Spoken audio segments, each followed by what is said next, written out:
background. Yeah, it sounds like you're at an auction.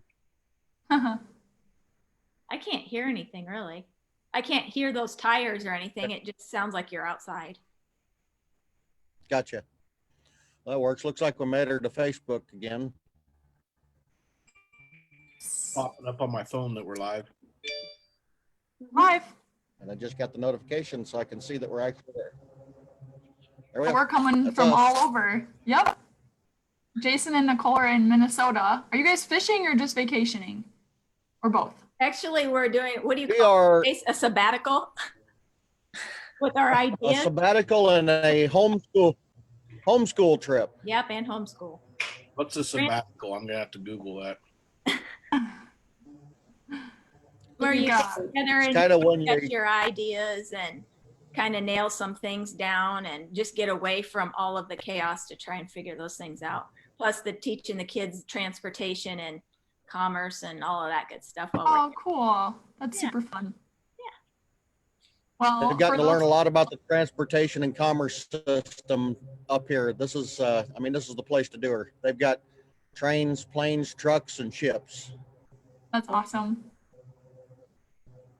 Well, today, for those of us joining us here on Facebook, we are talking about CSR. We're going to learn all about what it stands for, how it originated, why we even use it with land sales. And we've got Tom and Jason and Nicole and Rachel on today. If you need an introduction, we have them introduce themselves basically every other Facebook Live. All of our Facebook Lives are saved on our Facebook page. They have become a really good source of information, a really in-depth, resource. So head to our videos on our Facebook page if you've missed any of our Facebook Lives, and you can watch them all there. So today we're talking about CSR. So does someone want to start off and talk about what CSR even stands for? I'll start. How about that? CSR was it was introduced in the state of Iowa in 1971. Thomas Fenton, a researcher at Iowa State University, was tasked with creating a system that could classify soils and put some sort of a number to it. It's actually a fairly simple system. It was meant really in the beginning as a way of equalizing taxes, as a way of giving a fair tax so that if you had a really good farm, you were paying more tax. If you had a really poor farm, you were paying less tax. So it stands for Corn Suitability Rating. And the word corn in there means something. It's meant to be sort of a way to determine how much corn can be grown on it. People have asked me sometimes, well, don't soybeans matter? They tend to be a companion crop to corn. And in the corn suitability rating, they don't matter. They do have estimates and all of that, but it's a corn suitability rating. Initially, it was the definition of corn suitability rating was a measure of a soil's ability to be intensely farmed over a long period of time. And that has since changed with the new system. So it doesn't have anything to do with fertility, really, is what it sounds like. It doesn't, and that's one of the most common things I think that people really misunderstand about corn suitability ratings is that they believe it is a fertility rating, and that leads to so many other thoughts about, well, I could, I've had people tell me some just astounding things at times, like, well, we put on 300 pounds of nitrogen, so we raised our CSR by 10 points, and if you're going to be farming and buying land and stuff like that, it certainly does behoove you to really understand what corn suitability rating is. It is a fixed rating that doesn't refer to its fertility. And I think one of the biggest issues that people confuse is the difference between fertility and production. CSR really only is referring to something's potential, if that makes sense. It has this potential. And Jace, I might add in there, one of the examples we had was when we did the Hancock farms, and we had those two different tracks, and they had quite a difference in their CSR between the two of them. And the one with the lower CSR is the one who came out higher dollar per acre on CSR point. And it was due to the fact that it produced a higher yield. It was a good producing farm compared to the other one. Some of those And- numbers. Go ahead, Jason. No, go ahead, Tom. It's your turn.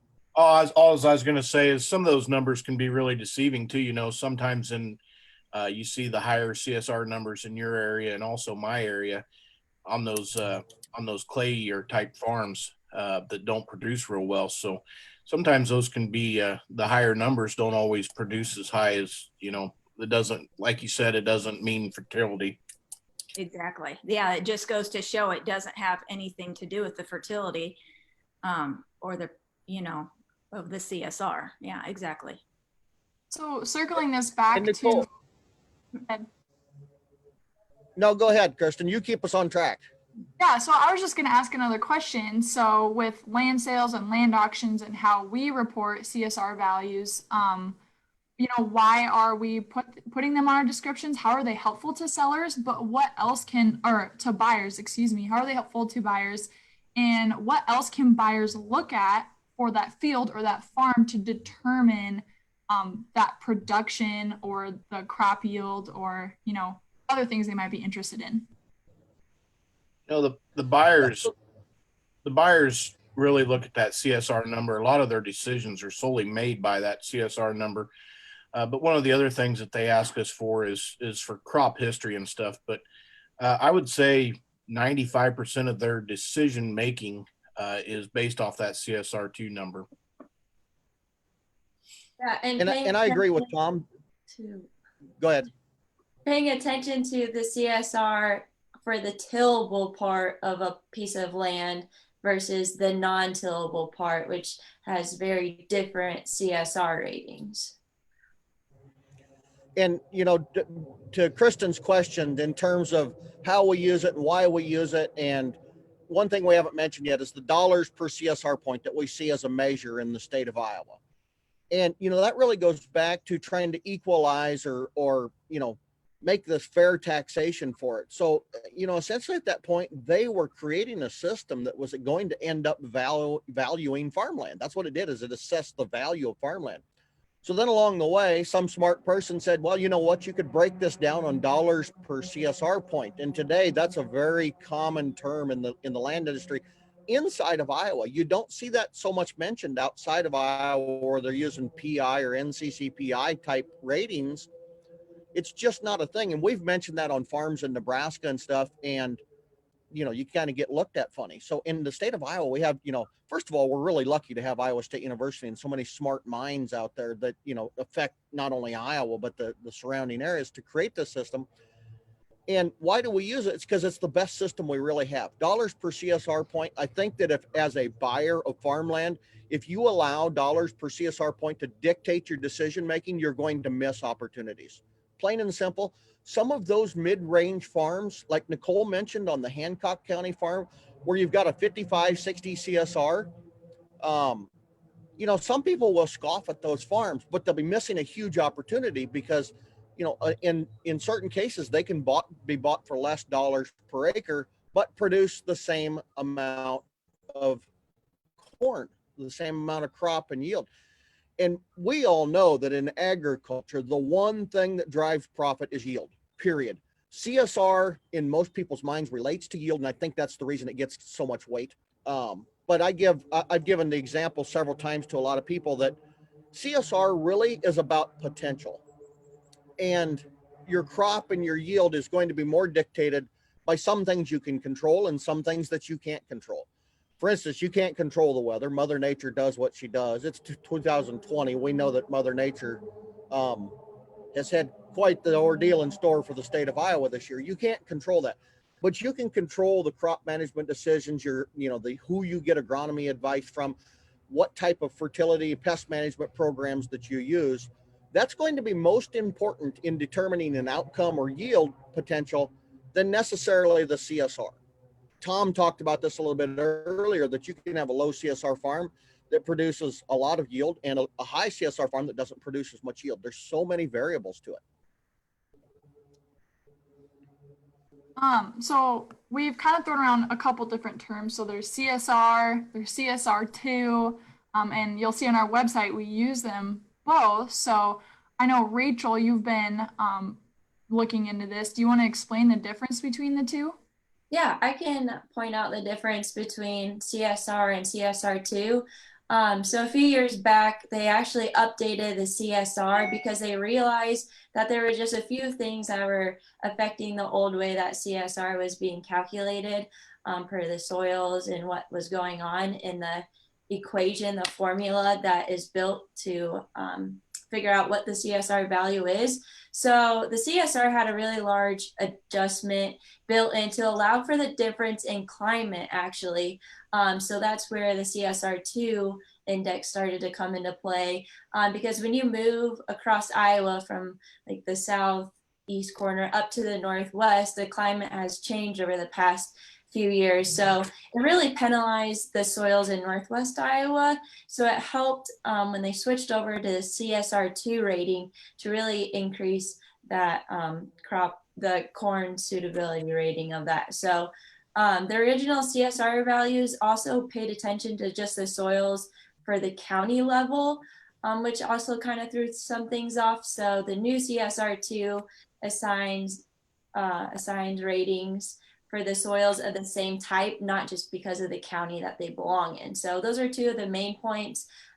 We've done blogs about it before on our Dream Dirt blog site, and there's a lot of good resources that Iowa State Extension has put out since CSR was founded by the guy that Jason mentioned. Thomas Fenton. Yes. Fenton. Yes, so it was all developed from Iowa State University, so there's a lot of good articles there as well if you'd like to dig in deeper. And Kristen, if I can have just a minute to comment on that as well. And Rachel did a really good job of explaining it, in terms of the weather factor that they really had to take out. I can remember in the adjustment, because I was selling land during the adjustment from CSR to CSR2, and there was, as you can imagine, a lot of grumbling in the countryside and amongst agents and auctioneers, like, why do we have to change? I can remember one broker saying to me, this has worked for 30 years, we don't need to change it. And I think that was the thought of a lot of people at the time, because change is always difficult. Now that we're years into it, I think that was around 2011, we're about 9 years into it. It was launched once in 11, pulled back, and then relaunched in 13. 13, yeah, is what I. Yeah, 13 is when it finally became official, and so now we're in 7-9 years into this, where everybody's kind of getting a grasp, but kind of gotten used to the thing. But here's the one thing, the big difference I can see from CSR, where they really were trying to measure a farm's ability to be intensely farmed over a long period of time, sort of the durability of these soils, like quality. You can look at this farm and it's going to last a long time. Imagine like picking out tools in a tool store. You can pick the tool that's going to last the longest and be the most durable.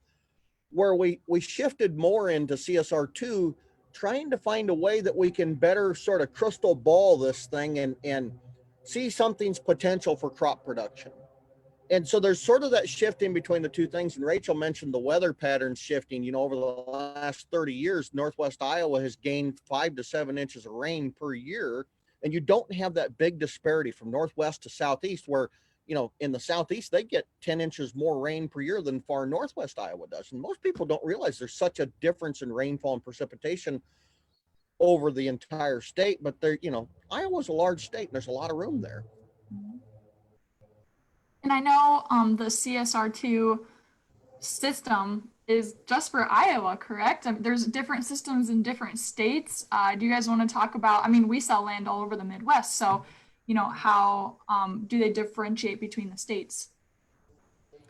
I can. So, CSR was something that was very unique to Iowa because it's Iowa State University. They were working for the state of Iowa. But you can actually take the principles and take the formula that is CSR, and you can apply it to soils anywhere in the nation, as long as they're part of the soil series, have been classified. You can go down into Northwest Missouri, and I've had people ask me this before, would you calculate the CSR on this thing? You can do that manually. It's just mathematics and looking up the right numbers. All of the numbers are set in the soil survey. So you go down and you look at these individual pieces of the calculation, and there's 7 parts to the calculation, and you can come up with a CSR for soils anywhere. It's not adopted in those states. Most states are using PI, or the productivity index, or the National Cash Crop Commodity Production Index. So there's something everywhere, but in Iowa, we're really proud of it. I mean, it's just sort of a big deal, and it's a way to look at farms where they didn't before. You know, before, people have always used to tell me that, you know, farms were judged just based on what you saw from the road. And, you know, they would say, oh, that's a really good farm, or that's a really, you know, that's not a great farm. That's a really poor farm. That's a grass farm. They had all these sort of just levels of describing farms, but this is a way to put an actual number to it. And I think that if people understand CSR, it's much more valuable to them than it is to not understand it. If you're going to be in the business, I think you can improve yourself as a producer to really dig in and see, what is CSR? How could I change my operation? How could I change my practices to really fit this? Because Iowa State's done a lot of valuable work here. Now it's up to everybody to take it and benefit from it.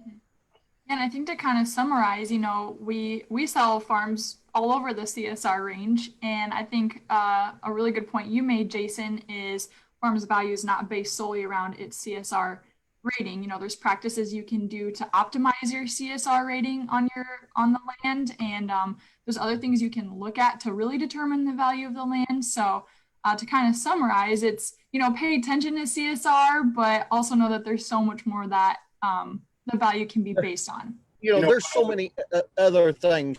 Tom, I'll let you go next because I got something in my head I have to say. You know, if you're looking at just CSR as a value calculation, okay, you're just looking at farmland has a CSR $8,500 a point. It's worth $8,500 an acre. You're missing so many things about a farm. Now there's different kinds of farms. You've got combination farms, you've got pasture farms, you've got straight tillable farms. There's lots of different things, and they can be useful, enjoyable, valuable for different reasons. And, you know, one of the things that I think CSR doesn't calculate is location. You can't give a farm any sort of value based on its location. So for example, you drive out the end of your drive, you hit the gravel road, and there's a farm right across there. CSR doesn't matter to you so much as the location does. The location, what's really valuable. Or it's on a hard surface road and it's 1 mile from market. You have to take grain 1 mile on a hard surface road. That's a really good farm, but it doesn't speak anything to the CSR. It doesn't mean anything. You know, sales volume. Here's another thing that's going to calculate into the value of a farm: sales volume. If you have really low sales volume in a particular neighborhood, and you have what I always call this pent up demand amongst producers, or maybe even demand and pressure from 1031 exchanges more in a particular area. If you remember when some large purchases were made in Des Moines, and all of a sudden there was these big 1031s coming out to the country looking for farmland to buy. You know, I think that a part of the value of an item too can also be the sales method, whether you use a listing or an auction, whether you create competition or use a private treaty type sale. There's so many other things that can go into the eventual outcome or result in value of a farm beyond CSR. But again, like CSR is, it's the foundation of something. It's where you start and then you stack on top of that. I think what you're talking about there, Jason, is kind of the number one reason why we use an auction. You know, so many people use the calculation of the CSR to find that base price, but there's so many other emotions and factors that play in to find that top price for farmland. The only thing I was going to add that there is a scale, and we didn't talk about it, and it is that CSR ranges from 0 to 100, and that's what the range of CSR is from 0 to 100. So when you see those 90 CSR farms or 92, you know you got a really decent, good farm. So yeah, and I don't want to take away from the good CSR farms, because they are very valuable farms and they have tremendous potential. I don't want to take anything away from them, but what I do want to do is I want to give some to especially those mid-range farms. And I want to make sure that people understand that CSR is a valuable tool in terms of making decisions and how you can treat a farm. You know, amongst our entire group, I've thought of this many times. Our company name is Dream Dirt, and dirt has always had sort of a negative connotation. It's dirty, it's nasty, whatever it is. But in the world that we live in, and I know that you guys all know this, one of the greatest things that we will pass on to our children and the next generation is the soil. That is one of the most valuable things that we have as Iowans, as Americans, is soil. because it grows the world's food. It produces for all of us. It's such an important thing. And CSR can teach us how to take care of that extremely valuable asset for all of those that come after us. All of those people that we're borrowing this world from right now can benefit from how we treat the farms and the soils today. And that really can start with understanding CSR. No, I think that's a great way to wrap up for today. Not as long as some of the Facebook Lives we've done before, but a little more digestible. You know, we focused on CSR today, and I highly recommend if you're just joining us right now, this video will go up in our Facebook page videos, as well as all of our other Facebook Lives. And we've kind of started some other series. I don't know if Jason and Rachel, if you guys want to talk about kind of your projects you have going on. I'll let Rachel go first. Okay. I just started my first series of Selling the Farm yesterday. So that video, the recording is on my page, Rachel Hoy Farm Real Estate page on Facebook. And I just did a short introduction about getting to know me as a female auctioneer. And I know Nicole can relate to that too. So I hope she does one soon. But I'm doing a series of just selling the farm, good topics. I'm thinking that next week is going to be methods of selling the farm. So just different ways that you can do it. So stay tuned for that. And every Saturday morning, I've done a live on the Dream Dirt page. And mine is more about the seller's journey and talking about issues that affect the seller particularly, and how to create the best outcomes for that, how to get past some of the hurdles that they might encounter. And, you know, for me, it's really sort of this personal desire to want to help people in that situation, because I understand I've seen thousands of clients in my career now, and I can understand sort of either the, you know, the stress and the anxiety that they go through not understanding this. And it really helps to make it easy to sit down and listen to some of these broadcasts by myself or some of the agents, and, you know, sort of kind of get a grasp and a handle on things. I think it makes people a lot more comfortable to have that knowledge and be able to move forward with it. Awesome. Yeah, lots of great resources coming at you from the Dream Dirt page and all of our other agent pages.